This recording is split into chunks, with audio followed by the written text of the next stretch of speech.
Panorama group, जो सोचता है वो करता है। आपके अपने सपनों का आशियाना। हम भौकाल नहीं बनाते, सीधे एक्शन लेते हैं। नमस्कार, आप देख रहे हैं सिटी पोस्ट लाइव। मैं हूं आपके साथ वैष्णवी। ऐसा हमारा नहीं बल्कि डिप्टी सीएम विजय सिन्हा का कहना है। बता दें कि विजय सिन्हा ने कहा है कि उनका लक्ष्य समाधान देना होगा, विवाद पैदा करना नहीं। ये सारी बातें उन्होंने भूमि सुधार जन कल्याण संवाद के दौरान कही है। उनका साफ कहना है कि बिहार में भय या भौकाल से नहीं बल्कि पारदर्शी प्रणाली और ठोस कार्रवाई से व्यवस्था सुधरेगी। भौकाल से सिर्फ भय और बीमारी बढ़ती है। हम समस्या का निदान करने में विश्वास रखते हैं। बता दें कि जिस तरीके से नई सरकार के गठन के बाद दोनों डिप्टी सीएम एक्शन मोड में, उससे यही लग रहा है कि वो अपने तरीके से बिहार को सुधारने में है। अब ऐसे में बिहार में कहीं भी अवैध तरीके से कोई कारोबार होता है, जमीन का कब्जा होता है, फर्जी दाखिल खारिज या किसी भी तरह की गड़बड़ी की शिकायत मिलती है तो विभाग की टीम तुरंत जांच और कार्रवाई करेगी। उन्होंने लोगों से भी अपील की है कि यदि उनके पास किसी प्रकार के सबूत हैं तो सीधे उनके पास जमा करें।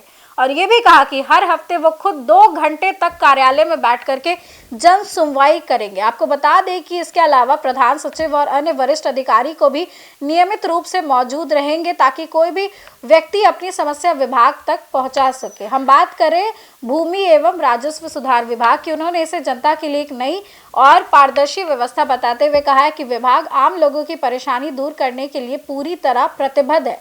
बता दें कि विजय सिन्हा का कहना है कि कर्मचारियों और पदाधिकारियों के साथ अनावश्यक बहस या विवाद से उन्हें बचने की सलाह दी गई है। उन्होंने कहा कि यदि किसी को अपनी बात सामने कहने में हिचकिचाहट है तो वह गोपनीय तरीके से भी शिकायत दर्ज करवा सकता है। कई मामलों में फर्जी तरीके से दाखिल खारिज, नामांतरण या जमीन विवाद खड़ा कर दिया जाता है और ऐसे में सभी मामलों में यदि शिकायत साक्ष्य के साथ मिलेगी तो विभाग की विशेष टीम जांच करेगी और दोषियों पर सख्त कार्रवाई होगी। कुल मिलाकर मंत्री विजय कुमार सिन्हा का ये बयान जो है, नई व्यवस्था से ये स्पष्ट हो गया है कि बिहार सरकार जमीन से जुड़े मामलों पर गंभीर है और लंबित मामलों का निष्पादन जल्द से जल्द जो है वो किया जाएगा। आपको बता दें कि विजय सिन्हा लगातार यही कहते हैं कि सीधी निगरानी की जाएगी। ये कदम उन हजारों लोगों को राहत देगा जो वर्षों से अपनी जमीन से जुड़े मामले के समाधान के लिए कार्यालय के चक्कर काट रहे थे। बता दें कि भूमि सुधार की बात हो या फिर अवैध बालू खनन की, विजय सिन्हा का साफ कहना है कि किसी को भी छोड़ा नहीं जाएगा, बख्शा नहीं जाएगा। जो भी दोषी होंगे उस पर तुरंत कार्रवाई की जाएगी। और बात करें जमीन से जुड़े मामलों को लेकर के तो उसके लिए वो खुद 2 घंटे तक कार्यालय में बैठेंगे और जन सुनवाई करेंगे, लोगों से बातचीत करेंगे, उनकी परेशानियां सुनेंगे। दाखिल खारिज, परिमार्जन या अन्य नापी इसमें विवाद पैदा किया है तो पूरी प्रामाणिकता के साथ आप उपलब्ध कराएंगे। हमारी एक टीम विभाग का उच्च स्तरीय बैठ के पूरी तहकीकात करेगा। जरूरत पड़ेगा तो स्थल पर वह उड़नदस्ता के रूप में जाकर के वस्तु स्थिति को भी देखेगा और उसका हम निर्णय करेंगे।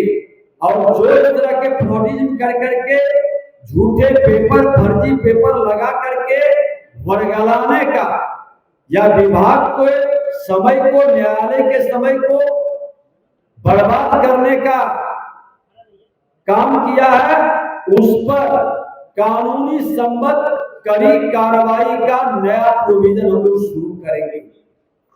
ये वातावरण भी हम लोग बनाएंगे। तो हमारा आग्रह है कि अब एक एक करके हम लोग शुरू करेंगे और धैर्य से आप लोग बैठेंगे। जिसकी शिकायत रहेगी वो सारा कागज आया है, उसका हम लोग समाधान करेंगे। हमारे प्रेस मीडिया के बंधु भी इनको कुर्सी उपलब्ध करा दें ताकि एक बार अलग से बैठ जाएंगे।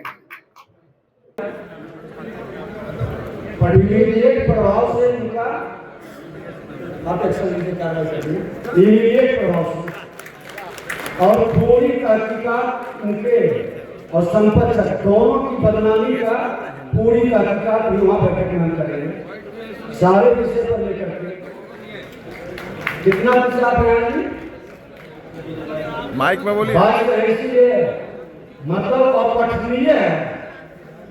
अधिकारियों को दिशा निर्देश देंगे और जल्द से जल्द उसका निष्पादन करेंगे। अगर साक्ष्य लेकर के आप पहुंचते हैं उनके पास और पूरे प्रूफ के साथ आप जाते हैं, तो टीम भी बनाई जाएगी विशेष, ताकि जल्दी से उस मामले का निपटारा कर दिया जाए। यानी कि जिस तरीके से भूमि को लेकर के विवाद चल रहा है, अगर फर्जी किसी भी तरीके की कोई बात है, कागजात है, तो वो सब विजय सिन्हा के पास जो है जाने के बाद सारी बातें सुनी जाएंगी। समस्या का जो आपको समाधान जो है तुरंत मिल जाएगा। फिलहाल इस खबर में बस इतना ही। आगे की अपडेट्स के लिए देखते रहें सिटी पोस्ट लाइव।